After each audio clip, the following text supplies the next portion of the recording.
I witnessed something that I would never wanted to see, especially in the context of being a watch lover and a content creator. I sat down here, looking carefully on how this MoonSwatch phenomenon is growing, creating that artificial hysteria in the end as you've seen it.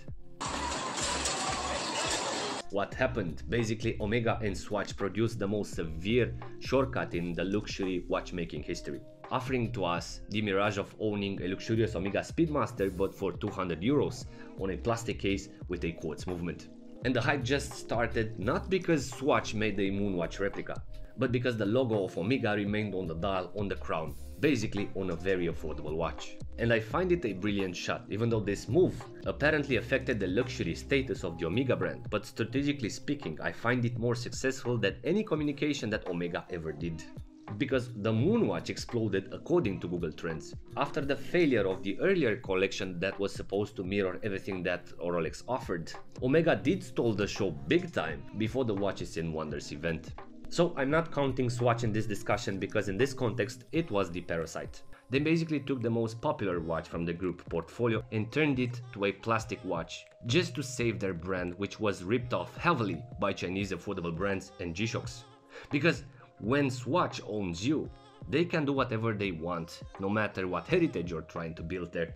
However, this happening isn't definitely a positive thing for us, the enthusiasts. Because the more excited we were, the more the smugglers understood that they had to speculate this release as it was available only in the watch stores. And that is the keyword, availability, and the reason why this artificial bubble was created. The eBay auctions dictated the pace here. As the people seen the fake auctions, they got overhyped and it got viral. The communities were amazed by the potential value of this piece of plastic, and some decided to queue in advance in front of the Swatch stores with days ahead, attracting more and more people, developing social hysteria. So, big potential for the smugglers. They organized, developed collaborations, some of them with Swatch stores, to grab more watches because it seemed to be very profitable. They put extra people to sit in queues ahead, or families with small children that claimed the right to buy MoonSwatches for their babies as well. So for example, my brother was in Dubai, I called him, I asked him buy me one for a review, and when he arrived on that specific day on Saturday at 8 AM with 1 hour and a half in advance before the Swatch store opening, everything was already sold out because they decided to open at 7 AM just because. Because most of the people weren't there for the symbol of the Moonwatch as passionate people, but for the unattainable artifact. People clung to a symbol, an object that needs to be possessed before everything else. Why? Because it feels important, precious, or exclusive.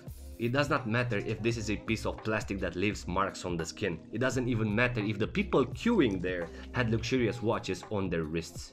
The achievement itself to own exclusively something is more important than the realistic value of the object itself. This is basically the Rolex bubble replicated on a smaller scale in a few days. People are buying Rolexes because of the currency power and because of the dealers that dictate the pace and the hype based on the previous behaviors. So the kingdom of dealers decided that 2022 is the year of the Rolex cripple.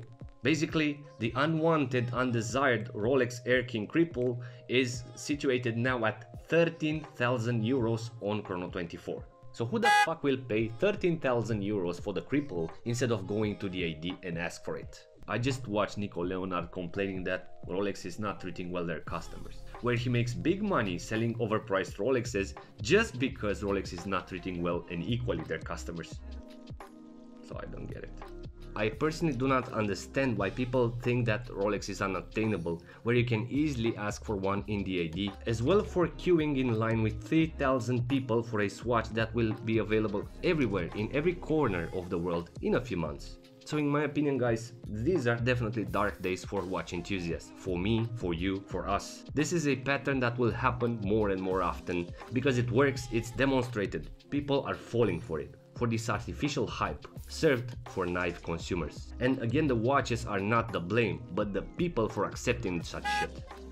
However, I do have a curiosity. Will the Pagani design fanboys buy the MoonSwatch or wait for the replica of it?